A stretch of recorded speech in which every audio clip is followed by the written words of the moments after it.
بسم اللہ الرحمن الرحیم۔ آج ہم تعلیم اور تربیت کے بارے میں جانیں گے۔ تعلیم کے ساتھ نفس کی تربیت بھی ضروری ہے۔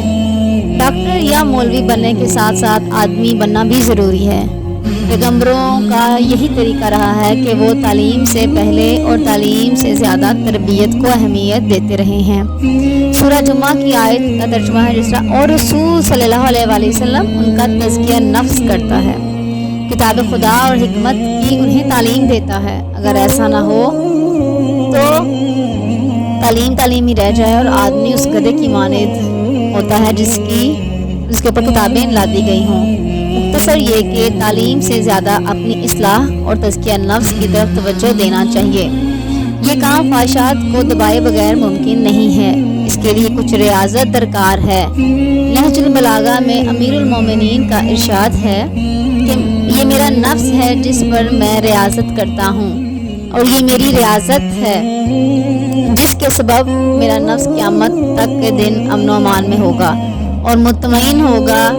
غور و فکر میں پہلا قدم یہ ہے کہ نفس کو مہار کرنے کے لیے کچھ تکلیف برداشت کرنی پڑتی ہے۔ آسانی سے نفس قابو میں نہیں آتا ہے۔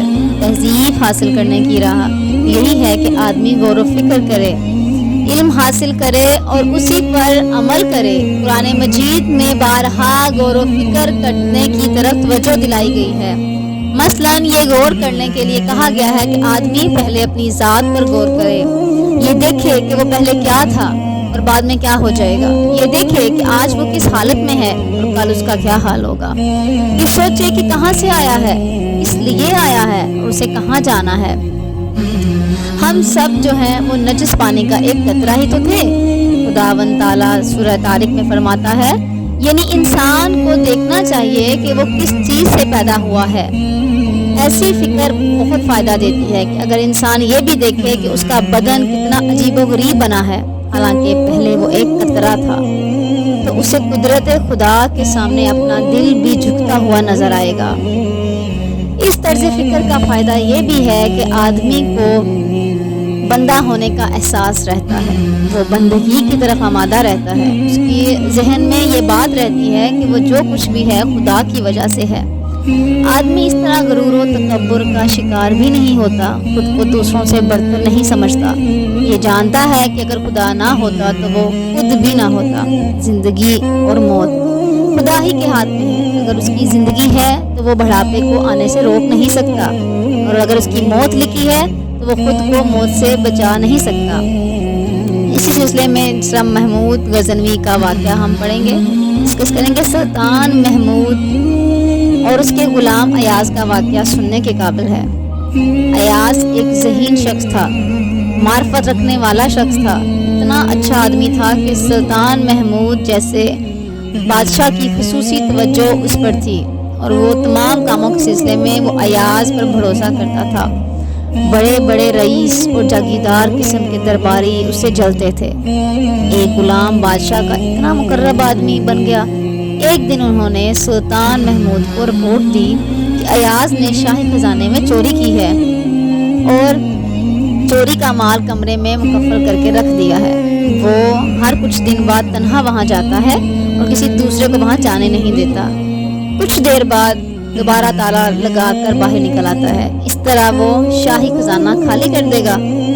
سلطان کو اس رپورٹ پر اعتبار نہیں آیا، البتہ اس نے ان بڑے درباریوں کو ایاز کی حقیقت بتانے کے لیے سپاہیوں کو حکم دیا کہ ایاز کو مقفل کمرہ کھول دیا جائے اور تالا توڑ دیا جائے۔ پھر جب سب لوگوں نے وہاں جا کر دیکھا تو کمرے میں پرانے طرز کا ایک قفل بورڈ رکھا ہوا تھا، ایک پھٹا پرانا جوڑا تھا، سخت قسم کی ایک چپل تھی اور پرانی کھال کا ایک ٹکڑا وہاں پڑا ہوا تھا۔ بس اس کے علاوہ وہاں اور کچھ بھی نہیں نظر آ رہا تھا۔ حاسد درباریوں کا جی نہیں بھرا۔ انہوں نے شوشہ لگایا کہ کمرے کے فرش کے نیچے خزانہ ہوگا۔ آخر مزدوروں کو بلایا گیا اور کمرے کی خوب کھدائی ہوئی۔ جتنا زیادہ کھودا گیا، حاسد درباریوں کے چہرے پر اتنی ہی زیادہ رسوائی کی گرد آتی گئی۔ تھک ہار کر سب بیٹھ گئے تو سلطان نے ایاز کو بلایا۔ کچھ بیکار سی چیزوں کو کمرے میں رازداری کے ساتھ مکفل رکھنے کا سبب پوچھا۔ یہ کہہ کر ڈانٹا بھی کہ کیوں اسی طرح تم دوسروں کو بدگمانی کا موقع دیتے ہو۔ ایاز نے عرض کی میں پہلے جھاڑیاں چننے والا ایک بہت غریب آدمی تھا اور اب یہ حال ہے کہ سلطان کا وزیر بن چکا ہوں۔ اپنے پہلے زمانے کی یادگار چیزوں کو میں نے اس لیے اٹھا کر رکھا تھا تاکہ اپنی اصلیت نہ بھولوں۔ میں نے اس کمرے میں جایا کرتا تھا، خود سے کہا کرتا تھا ایاز تو وہی جھاڑیاں چننے والا آدمی ہے کہ تیرا وہی پرانا لباس ہے، آج تو شاندار لباس پہنے ہوئے ہے، تو تجھے غرور نہیں کرنا چاہیے، کجروی اختیار نہیں کرنی چاہیے، خیانت اور ظلم سے پرہیز کرنا چاہیے۔ یہ سن کر سلطان محمود غزنوی بہت خوش ہوا، اس کی نظر میں ایاز کا رتبہ مزید بڑھ گیا۔